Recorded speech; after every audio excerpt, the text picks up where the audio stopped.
अभी भी इनको छीन छीन के कहते था अरे आप लेट लगा रही हैं, उनके मत ही आ जाता हूँ सब्जी से एक राउंड मार के जी। तो मेरे को तैयार होने में लेट लगता था, तब तक ही पार हो जाते थे। तो मैं बोलती थी कि अब आप निकल जाते हैं तो मैं कैसे करूँ, मैं सीखूंगी कैसे। 2-3 महीना में मैं सीखी थी, टीका पर लगा लेती थी, लेकिन इनके आने के बाद थोड़ा सा मतलब काम तो हो ही रहा है, ये लगता था काम तो हो ही रहा है, टीका तो लग ही रहा है। उसके बाद से फिर इनका सुपरवाइजर में हुआ, फिर हमारे बीच हमारे बाबूलाल जी आए। क्लिनिक में मैं बैठी थी, मंगलवार का दिन था, इनको उसी दिन से हम लोग को दोनों को अलग होने का दिन आ गया। ये अपने फील्ड में जाते मैं अपना टीका लगा रही थी, तो मेरे को उतना ज़्यादा महसूस नहीं हुआ, लेकिन हमारे तिवारी सर को बहुत महसूस हुआ। यहाँ से हम लोग का जोड़ी बिछड़ रहा है, मैं अलग फील्ड में जा रहा हूँ और आपको मैं अकेले छोड़ के जा रहा हूँ। मैं घर में आई तो मैं बोली कि आप रो काहे रहे थे, तो बोले अरे मेरे को बहुत ख़राब लग रहा था, मैं खातू में सुपरवाइजर में आया, मैं आप ही के साथ रह लेता। तो ऐसे ऐसे करके दिन बीतता गया।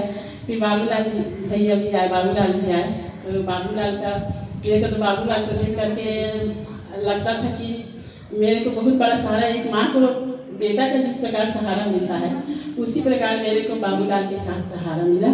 कुछ भी चीज़ होता था, हाँ दीदी हो जाएगा, हाँ दीदी हो जाएगा, काहे टेंशन ले रही है। हम लोग कहीं भी जाते थे तो बाबूलाल ऐसा हुआ वैसा हुआ, हाँ दीदी। बाबूलाल को मैं बल्कि टीका उका लगाने के बाद से अब टाइम पास करना रहता था, तो मैं अपना गायत्री के बारे में जो भी यूट्यूब में है उसको निकाल कर अभी भी बताती हूँ, दिखाती हूँ, और ये भी अपना सीख गए बेचारे, अपना बढ़िया अपना करते हैं और बहुत अच्छा सहयोग रहा। उसके बाद से हमारी मितानी दीदी लोग आई। मितानी दीदी आने के बाद से लगा कि अब काम में थोड़ा और सरलता आ गया। तो सही बात है, सरलता इतना आया कि हमारे यहाँ शक्ति नगर के बच्चे भटगांव जाते थे, तो भटगांव में से सब टीकाकरण करते थे। वहाँ के सिस्टर लोग इनको डांटती थी यहाँ शक्ति नगर वाले को कि आपके यहाँ वहीं टीकाकरण होता है तो यहाँ क्यों आते हो बार बार। तो ऐसे बार बार सुनना पड़ता था। तो जब से हमारी रीना दीदी मितानी आई वहाँ, तो शक्ति नगर में इतना अच्छा से मतलब वहाँ एक भी बच्चे नहीं छूटते हैं, एक भी गर्भवती माता नहीं छूटती हैं, और इतना आकर के अपना एक्टिव तरीके से काम करवा ली थी। मतलब कि ये वैक्सीन नहीं भी रहता था तो पर भी वैक्सीन का वो करवा करके, और हर चीज़ में मतलब इनका बस चलते तो हम लोग का डायरी भी मेंटेन कर देती। इतना अच्छे से वो मतलब काम करी। और रीजन तो हमारे साथ पहले ही से जुड़ी हुई थी। मीरा के आंगनबाड़ी में हम लोग आंगनबाड़ी में ही जाते थे, आंगनबाड़ी में ही होता था वैक्सीनेशन। आकांक्षा मैडम आई तो हमारा थोड़ा सा जिम्मेदारी और कम हो गया। आकांक्षा मैडम आई तो मेरे को थोड़ा रिलैक्स लगा कि चलो अब ओपीडी चलते रहेगा बढ़िया। तो शोभा तिवारी और नींद में आ गया।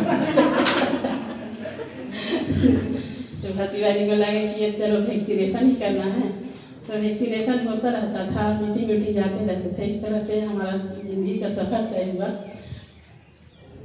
ज़िंदगी का सफ़र में फिर हमारे कमलेश सर भी है, मतलब आकांक्षा मैडम से पहले सवारी हम लोग तो पहले ही से यहाँ थे। जब यहाँ उद्घाटन हुआ था उस समय आप आए थे, तो बल्कि मैं आपको बोली भी थी अटैची थी लेकर के आप यहाँ यहीं आए थे, तो मैं बोली थी कि आपका क्वार्टर में साफ सफाई करवा दे रहे हैं, आप यहीं रहा करिएगा करके। बाद में आपको क्वार्टर अलाट हुआ है, तो मेरा ही नाम से यहाँ का वो करता था, तो आप यहीं रहते थे, कुछ दिन शायद यहीं रहे भी थे आप।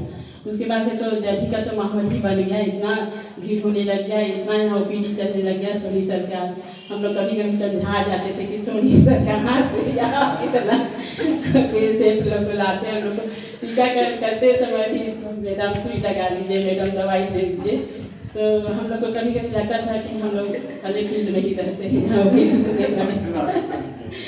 सोनी क्या है बहुत बड़ी जाने लगे। तो उसके बाद से हमारे यहाँ आकांक्षा मैडम आई। आकांक्षा मैडम का काम और यहाँ का प्लेट और यहाँ का वो देख करके अपने आप को गर्वान्वित लगता था कि हम लोग इतना अच्छा स्वास्थ्य केंद्र है, इतना अच्छा हम लोगों का ये है। मतलब होते रहा। बीना मैडम का तो कहना ही क्या था। बीना मैडम तो वहाँ की स्टाफ लोगों को लेकर के इतना मैनेज करती, इतना चलती, इतना अच्छे से वहाँ काम करवाती हैं हर चीज़ में। मतलब कि बीना मैडम के साथ हम लोग को बहुत अच्छा लगता था।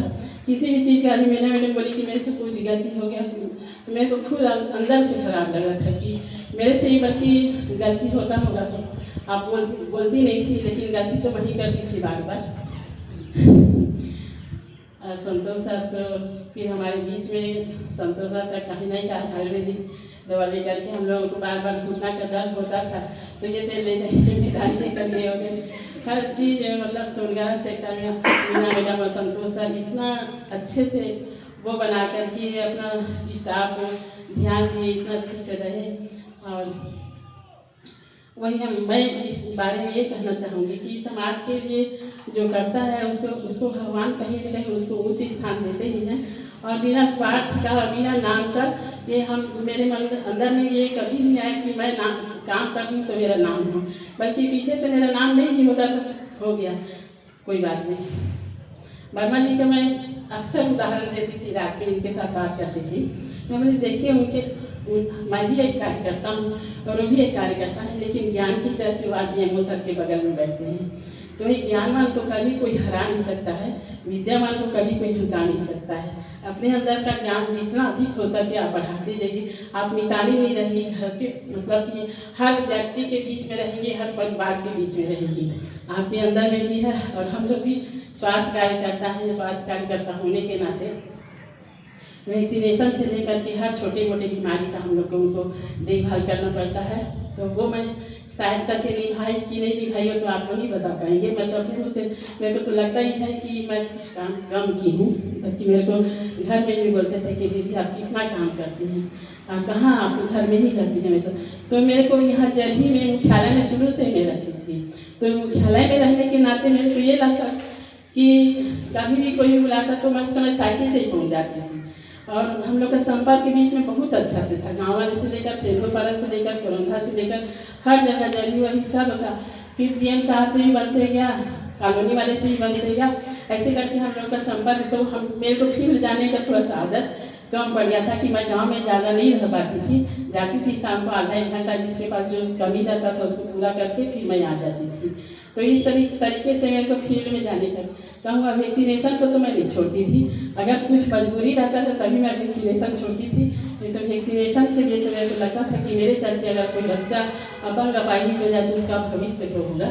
तो इसलिए कभी कभी हमारे स्टाफ में कहते थे कि दीदी कम लगाया करिए, सर्विकल भी करती, उस समय मैं उनको डोज कम लगाते हुए देखती थी जी, बचाने के लिए सर उनको डर लगता था कि कहीं बुखार मत आ जाए, तो बुखार आ जाएगा तो पक जाएगा तो ये हो जाएगा करिए।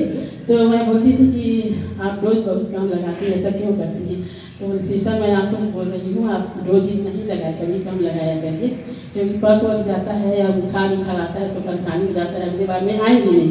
तो मैं बोली इससे अच्छा तो उनको सामने से मना कर दीजिए कि मैं आपको टीका नहीं लगाऊंगी, क्योंकि उनको तो लग रहा है कि मेरे बच्चे का वैक्सीन हो गया है, टीका लग गया है, और बाद में उनको पोलियो मार दिया, टीबी हो गया, मिजल्स हो गया, तो फिर कैसे करेंगे। ये तो आत्मा मेरा तो गवाही नहीं देगा।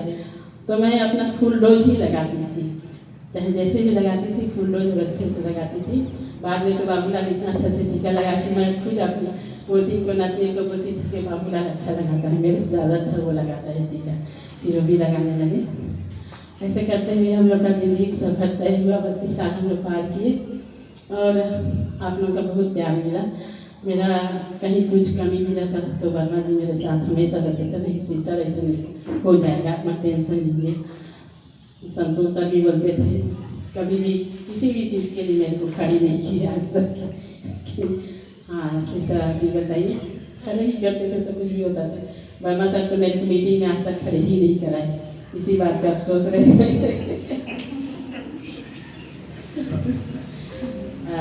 आदरणीय बीएमओ सर के साथ तो ज़्यादा दिन रहने का सौभाग्य प्राप्त नहीं हुआ, और मीटिंग भी इधर कम ही होने लग गया जब से मतलब इधर बीच कोरोना काल के बाद से तो मीटिंग थोड़ा सा कम ही होने लग गया था।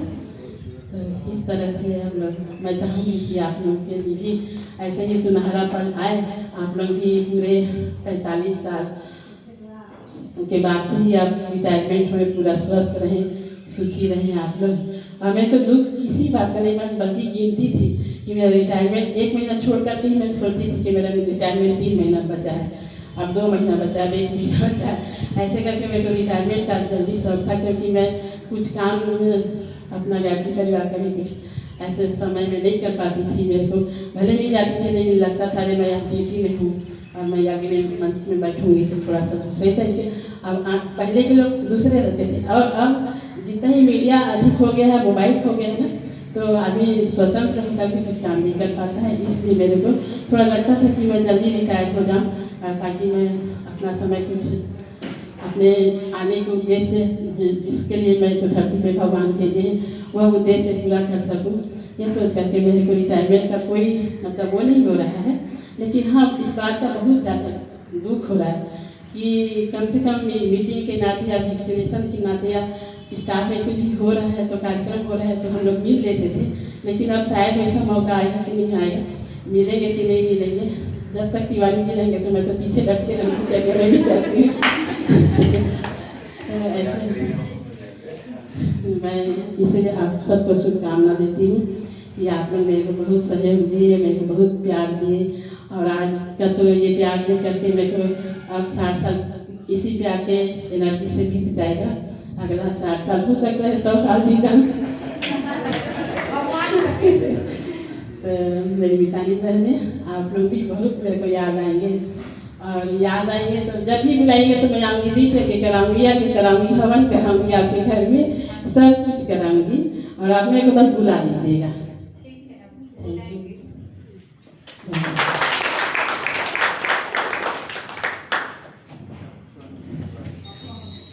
धन्यवाद सिस्टर, आप अपने बारे में बताया। लास्ट में मैं भी दो शब्द बोलना चाहूँगा कि आपके साथ जो पल हम लोग काम किए, शुरुआत में बिल्डिंग बनी हुई थी, मैं 2011 में ज्वाइन किया यहाँ पे। उसके बाद यहाँ पे ये ग्राम पंचायत था और जब ही ग्राम पंचायत था उस समय ग्राम पंचायत के बाद एक ही महीना हुआ था ये नगर पंचायत बनी हुई। तो उस ग्राम पंचायत में ही यहाँ का उप स्वास्थ्य केंद्र बिल्डिंग सेंसन होकर बन गया था उनके कार्यकाल में। वो अभी अंबिकापुर में रहती हैं, जो आनंदीवाड़ा जी, जी जी जी। तो वो आनंदीवाड़ा जी के समय में ये उप स्वास्थ्य केंद्र बन गया था। मैं आया उसके बाद फिर इसका शुभारंभ कराए, संस्थागत प्रसव यहाँ पे होने लगा और साल में हम लोग 90 डिलीवरी कराते थे। उस समय सिस्टर थी, दाई भी थी, सालंका सिस्टर भी आ गई, तो इस तरह से मिला के डिलीवरी होने लगा और उसके कारण यहाँ से मरहट्टा, दुर्ती सब जगह से आने लगे थे और डिलीवरी यहाँ पे होने लगा।